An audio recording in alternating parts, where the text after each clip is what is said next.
तो स्टूडेंट्स आज हम बात करने वाले हैं जेईई मेन 2013 का एक बहुत ही बेहतरीन क्वेश्चन है। आप सभी ने इलेक्ट्रिक पोटेंशियल तो बहुत जगह निकाले होंगे, डिफरेंट चार्जेस की वजह से निकाला होगा, लेकिन एक कॉन्टिन्यूअस बॉडी की वजह से क्या आपने पोटेंशियल कभी निकाला है? और यदि निकाला है तो आप ये वाला क्वेश्चन बड़े आराम से कर पाएंगे, और यदि नहीं निकाला तो आप इस क्वेश्चन के बाद काफी सारी जगह पर इंटीग्रेट करना सीख जाएंगे। क्योंकि मैं आपको बताऊं, जेई के अंदर जो जनरली पोटेंशियल के क्वेश्चन आते हैं वो चार्जेस वाले बहुत कम रहते हैं, इंटीग्रेशन वाले क्वेश्चन बहुत ज्यादा रहते हैं। तो आपको बेसिक इंटीग्रेशन करना आना बहुत ही ज्यादा जरूरी है। ठीक है, क्वेश्चन एक बार में पढ़ रहा हूं।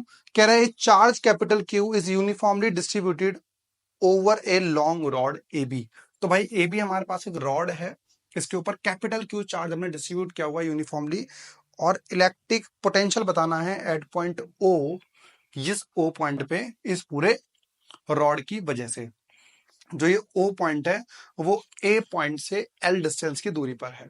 मैंने आप क्वेश्चन लिखना बंद कर दिया है बोर्ड पर, क्योंकि आपको थंबनेल में भी क्वेश्चन दिख जाता है और डिस्क्रिप्शन में भी आपको क्वेश्चन दिख जाता है, तो आप वहां से क्वेश्चन को देख सकते हैं। ठीक है भाई, तो पहली चीज तो आप बोलोगे सर इलेक्ट्रिक पोटेंशियल निकालना है, लेकिन आपने हमें बताया है इलेक्ट्रिक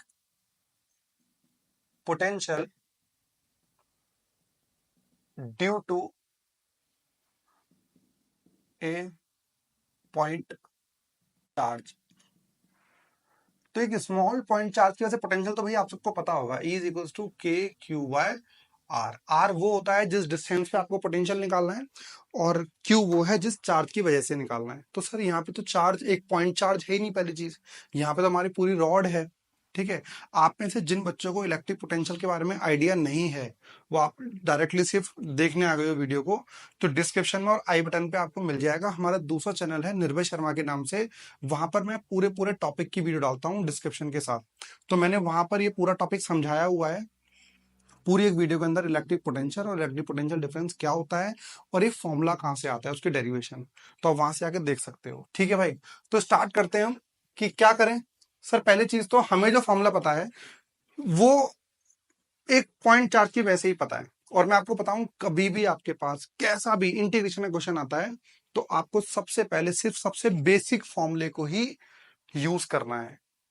क्वेश्चन होगा तो सिर्फ बेसिक क्वेश्चन बेसिक फॉर्मूले से होगा, ये आपको माइंड में रखना है।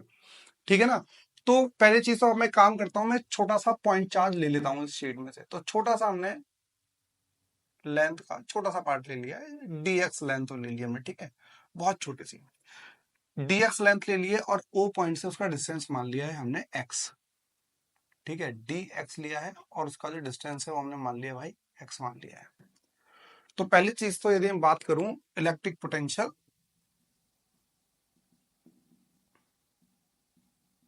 किसकी वजह से? Due to small length element, जो छोटा सा चार्ज हमने मान रखा है उसके ऊपर चार्ज डी क्यू मान लेते हैं। तो डी क्यू चार्ज है उसका, तो वी हमारा आ जाएगा, छोटा सा वी आएगा क्योंकि पूरी रॉड की वजह से तो आ नहीं रहा। ये हमारा आएगा के छोटा सा क्यू अपॉन उसका डिस्टेंस बता दीजिए भाई।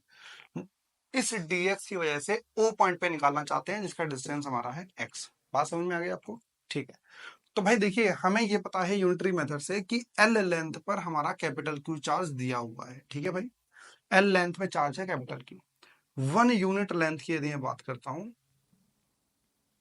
1 यूनिट लेंथ के ऊपर चार्ज कितना हो जाएगा? आप इसे नीचे ले जा सकते हो, क्यू बाय एल हो जाएगा। डीएक्स लेंथ पर जो चार्ज होगा वो कितना होगा भाई? दोनों साइड डीएक्स से मल्टीप्लाई कर देते हैं, तो Q by L into DX आ गया। तो चार्ज ऑन डीएक्स लेंथ, देखिए भाई पूरी एल लेंथ के ऊपर कैपिटल क्यू चार्ज था, क्योंकि उन्होंने बोल रखा है capital Q charges uniformly distributed over the entire rod.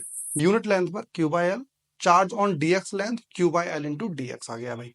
ठीक है, और एक चीज और, जो आप क्वेश्चन देखते जा रहे हो उसे नोट जरूर करना है और अपने आप खुद करके भी देखिए, क्योंकि याद नहीं रहेंगे आपको। मैं आपको पूरे साल के अंदर लगभग 1000 क्वेश्चंस करवाने वाला हूँ, बहुत बेहतरीन वाले। ठीक है ना, तो आपने अभी तक पॉइंट चार्ज वाले क्वेश्चंस करे थे, कॉन्टिन्यूस बॉडी वाले नहीं करे थे। तो इस वीडियो के अंदर हम वो चीज कवर कर रहे हैं, और आपको सॉल्यूशन भी नोट करना है कॉपी के अंदर। अलग से एक नोटबुक बना लो जिसके अंदर आप सारे क्वेश्चंस के आंसर और क्वेश्चन दोनों नोट करते रहेंगे, और हफ्ते 2 हफ्ते के बाद रिवीजन भी करते रहेंगे उस चीज का। ठीक है भाई, डी क्यू की वैल्यू पुट कर देते हैं हम, और एक्स हमारा ये रहा। तो dv is equals to K Q by L into D X upon X आ गया है।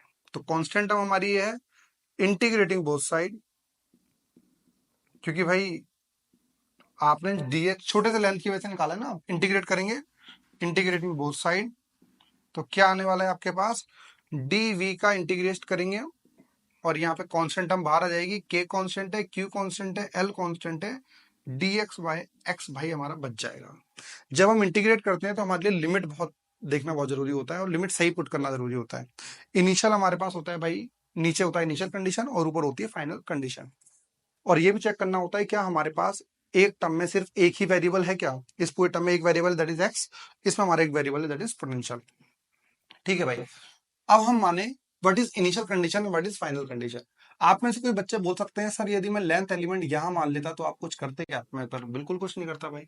तो dx का जो dx एलिमेंट हम यहाँ मान सकते थे और हम मान सकते थे यहाँ पर। तो इनिशियल कंडीशन ये हो सकती थी और फाइनल कंडीशन हमारी वो हो सकती थी।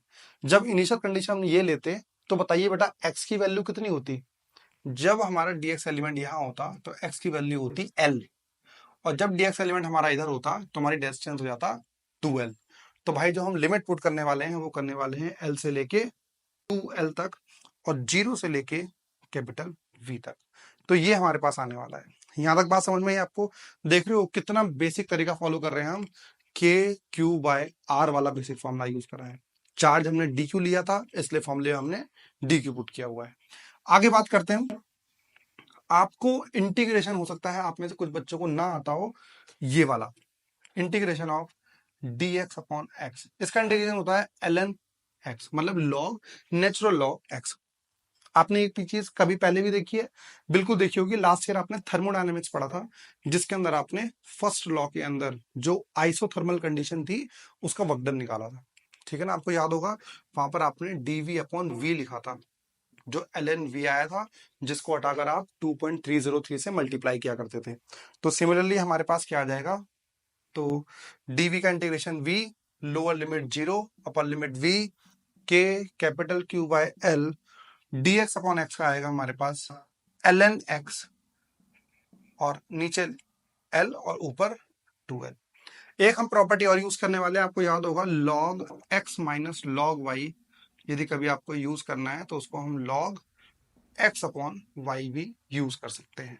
तो हमारे पास आ जाएगा upper limit v minus 0 is equals to K Q by L, upper limit put कीजिए बेटा ln 2l minus ln l, 2l को आप टुल बोल सकते हो तो ln tool minus ln l।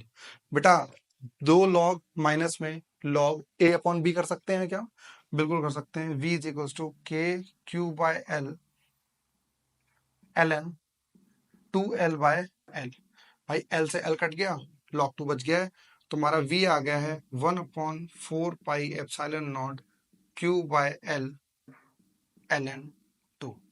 तो भाई आप जब कभी भी इस क्वेश्चन को करते हो रॉड की वजह से किसी एक पॉइंट पर, देखिए जो क्वेश्चन जेई मेंस के अंदर आया हुआ है वही क्वेश्चन आपको एज इट इज नीट के अंदर दिख जाता है कुछ साल के बाद। या तो वो एज इट इज पूछ लेंगे इसके बाद क्या है, एक 2 सेंटीमीटर दूर पर बताइए कितना पोटेंशियल रहेगा, तो या तो आप उस टाइम पर यूज कर सकते हो पूरा ड्राइव करने के लिए, अदरवाइज आप क्या कर सकते हो, इसे याद कर सकते हो, के क्यू बाय आर होता है ना, तो के क्यू बाय लेंथ पूरी रॉड की ln 2 वर्ड यूज कर सकते हो, ये डायरेक्ट फॉर्मूला भी याद किया जा सकता है।